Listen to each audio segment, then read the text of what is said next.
ನಮಸ್ತೆ ವೀಕ್ಷಕರೇ, ನಾನು ತನುಜಾ ಕೆಬಿ, ಪಾರಂಪರಿಕ ವೈದ್ಯೆ, ಯೋಗವನ ಬೆಟ್ಟ, ಚಿತ್ರದುರ್ಗ. ತಮಗೆಲ್ಲರಿಗೂ ಯೋಗವನ ಬೆಟ್ಟದ ಮನೆಮದ್ದು ಕಾರ್ಯಕ್ರಮಕ್ಕೆ ಸ್ವಾಗತ. ಇಂದಿನ ಸಂಚಿಕೆಯಲ್ಲಿ ನಾವು ಕಿಡ್ನಿ ವೈಫಲ್ಯದ ಕುರಿತು ಕೆಲವು ಮಾಹಿತಿಗಳನ್ನು ತಿಳಿದುಕೊಳ್ಳೋಣ. ಕಿಡ್ನಿಯು ನಮ್ಮ ದೇಹದಲ್ಲಿ ರಕ್ತವನ್ನು ಶೋಧಿಸುವಂತಹ ಒಂದು ಅಂಗವಾಗಿದೆ.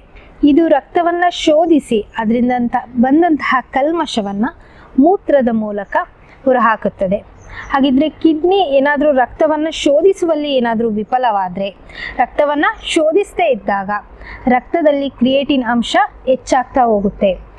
ಹಾಗಿದ್ರೆ ಈ ಕ್ರಿಯೇಟಿನ್ ಅಂದರೆ ಏನು ಅಂತ ನೋಡೋದಾದರೆ, ಕ್ರಿಯೇಟಿನ್ ಮನುಷ್ಯನ ರಕ್ತದಲ್ಲಿ ಒಂದು ಮಾಂಸಖಂಡಗಳ ಕಲ್ಮಶದಿಂದ ಮಾಡಲ್ಪಟ್ಟಿರುತ್ತೆ.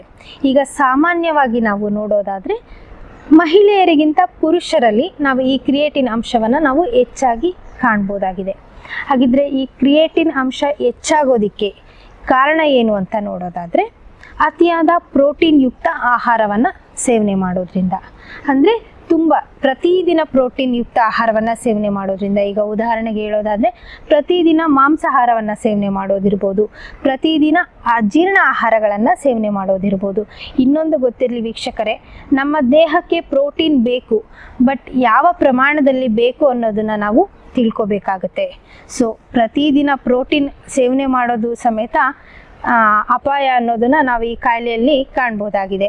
ಹಾಗಿದ್ರೆ ಈ ತರಹದ ಕಾಯಿಲೆಗಳನ್ನು ಹೇಳೋದಾದರೆ, gout, diabetics, high BP, muscular dystrophy, auto immuno disorder, ಈ ತರಹದ ಕಾಯಿಲೆಗಳು ಕಿಡ್ನಿ ವೈಫಲ್ಯಕ್ಕೆ ಕಾರಣವಾಗುತ್ತೆ. ಇನ್ನು ಈ ಲಾಂಗ್ ಲಾಸ್ಟಿಂಗ್ ಅಂತಹ ಕಾಯಿಲೆಗಳು ಅಂತ ಹೀಗೇನು ಹೇಳಿದೆ, ಇನ್ನು ದೀರ್ಘಕಾಲದ ಕಾಯಿಲೆಗಳು, ಇವೆಲ್ಲವೂ ಕಿಡ್ನಿ ವೈಫಲ್ಯವಾಗಲಿಕ್ಕೆ ಕಾರಣವಾಗ್ತಾ ಹೋಗುತ್ತೆ ವೀಕ್ಷಕರೇ. ಇನ್ನು ಕಿಡ್ನಿ ವೈಫಲ್ಯವಾದಾಗ ಯಾವುದೆಲ್ಲ ಲಕ್ಷಣಗಳು ಕಾಣಿಸ್ಕೊಳ್ಳುತ್ತೆ ಅಂತ ನೋಡೋದಾದರೆ, ಕಡಿಮೆ ಮೂತ್ರ ಹೋಗುವುದು, ಅಂದರೆ ಈಗ ನೀವು ನೀರು ಏನು ಕುಡ್ದಿರ್ತೀರೋ ಅದಕ್ಕಿಂತ ಕಡಿಮೆ ಮೂತ್ರ ಹೋಗುವಂಥದ್ದು, ಅತಿಯಾಗಿ ಆಯಾಸ ಆಗುವಂಥದ್ದು, ಕೈ ಕಾಲುಗಳು ಬಾವು ಬರುವಂಥದ್ದು, ಹೊಟ್ಟೆ ಉಬ್ಬರ ಬರುವಂಥದ್ದು, ಹೊಟ್ಟೆ ದಪ್ಪ ಆಗುವಂಥದ್ದು, ಆಹಾರ ಸೇರದೇ ಇರುವಂಥದ್ದು, ವಾಂತಿ ಬರುವಂಥದ್ದು, ಇವೆಲ್ಲವೂ ಲಕ್ಷಣಗಳಾಗಿ ಕಾಣಿಸ್ಕೊಳ್ಳುತ್ತೆ. ಹಾಗಿದ್ರೆ ಈ ಕ್ರಿಯೇಟಿನ್ ಹೆಚ್ಚಾಗಿರೋರು ಯಾವುದೆಲ್ಲ ಆಹಾರ ಸೇವನೆ ಮಾಡಬಹುದು, ಯಾವುದೆಲ್ಲ ಪದಾರ್ಥಗಳನ್ನು ಸೇವನೆ ಮಾಡಬಹುದು ಅಂತ ನೋಡೋದಾದರೆ, ಇನ್ನು ತರಕಾರಿಗಳಲ್ಲಿ ಹೇಳೋದಾದರೆ ಕ್ಯಾರೆಟ್ ಇರ್ಬೋದು, ಮೂಲಂಗಿ, ಹೂಕೋಸು, ಎಲೆಕೋಸು, ಈ ರೀತಿಯ ಪದಾರ್ಥಗಳನ್ನು, ಇನ್ನು ಎಳೆಯ ಸೌತೆಕಾಯಿ, ಈ ರೀತಿಯ ಪದಾರ್ಥಗಳನ್ನು ಅವರು ಸೇವನೆ ಮಾಡಬಹುದು. ಇನ್ನು ಹಣ್ಣುಗಳನ್ನು ನೋಡೋದಾದರೆ ಸೇಬು, ದ್ರಾಕ್ಷಿ, ಇನ್ನು ಅನಾನಸ್ಸು, ಈ ಬೆರ್ರೀಸ್ ಅಂತ ಹಣ್ಣುಗಳನ್ನು ಸೇವನೆ ಮಾಡಬಹುದು.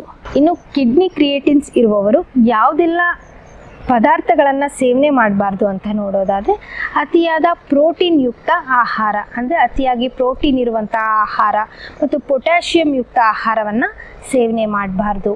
ಇನ್ನು ಹಾಲಿನ ಉತ್ಪನ್ನಗಳನ್ನು ಸೇವನೆ ಮಾಡಬಾರ್ದು. ಅತಿಯಾದ ಮಾಂಸಾಹಾರ, ಅಜೀರ್ಣ ಆಹಾರಗಳನ್ನು ಸೇವನೆ ಮಾಡಬಾರ್ದು. ಇನ್ನು ಎಳನೀರು, ಸಕ್ಕರೆ, ಮೈದಾ, ಈ ತರಹದ ಪದಾರ್ಥಗಳನ್ನು ಸೇವನೆ ಮಾಡಬಾರ್ದು. ಇನ್ನು ಸಿರಿಧಾನ್ಯದಂತಹ ಸಿರಿಧಾನ್ಯಗಳನ್ನು ಅತಿ ಹೆಚ್ಚು ಬಳಸಬಾರ್ದು. ಈ ರೀತಿ ನೀವು ಪದಾರ್ಥಗಳನ್ನು ಬಿಟ್ಟಿದ್ದೇ ಆದರೆ ನೀವು ಕ್ರಿಯೇಟಿನ್ ಅಂಶವನ್ನು ನಿಯಂತ್ರಣದಲ್ಲಿ ಇಟ್ಕೋಬೋದು. ಇದಕ್ಕೆ ನಿಯಂತ್ರಣದಲ್ಲಿ ಇಟ್ಕೋಬೋದೇ ವಿನಃ ಮನೆ ಮದ್ದಿನಿಂದ ಯಾವುದೇ ರೀತಿ ನಾವು ಗುಣ ಮಾಡಿಕೊಳ್ಳೋದಕ್ಕೆ ಆಗೋದಿಲ್ಲ ವೀಕ್ಷಕರೇ.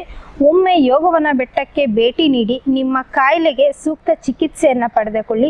ಇನ್ನು ಆಯುರ್ವೇದದಲ್ಲಿ ಕ್ರಿಯೇಟಿನ್ ಜಾಸ್ತಿ ಇರೋರಿಗೆ ತುಂಬ ಒಳ್ಳೆ ಮೆಡಿಸಿನ್ಸ್ ಇದ್ದಾವೆ, ಬಂದು ಇದರ ಸದುಪಯೋಗವನ್ನು ನೀವು ಪಡ್ಕೊಳ್ಳಿ. ನಿಮಗೆ ಸಂಪೂರ್ಣ ವಿಳಾಸವನ್ನು, ನಮ್ಮ ಮಾಹಿತಿಯನ್ನು ನಾನು ಇದೇ ವಿಡಿಯೋದ ಡಿಸ್ಕ್ರಿಪ್ಷನ್ ಬಾಕ್ಸಲ್ಲಿ ಹಾಕಿರ್ತೀವಿ. ಅವಶ್ಯಕತೆ ಇದ್ದವರು ಸಂಪರ್ಕಿಸಬಹುದು. ಮುಂದಿನ ವಿಡಿಯೋದಲ್ಲಿ ಮತ್ತಷ್ಟು ಮಾಹಿತಿಗಳನ್ನು ತಿಳಿಸ್ಕೊಡ್ತೀನಿ ವೀಕ್ಷಕರೇ. ಧನ್ಯವಾದಗಳು.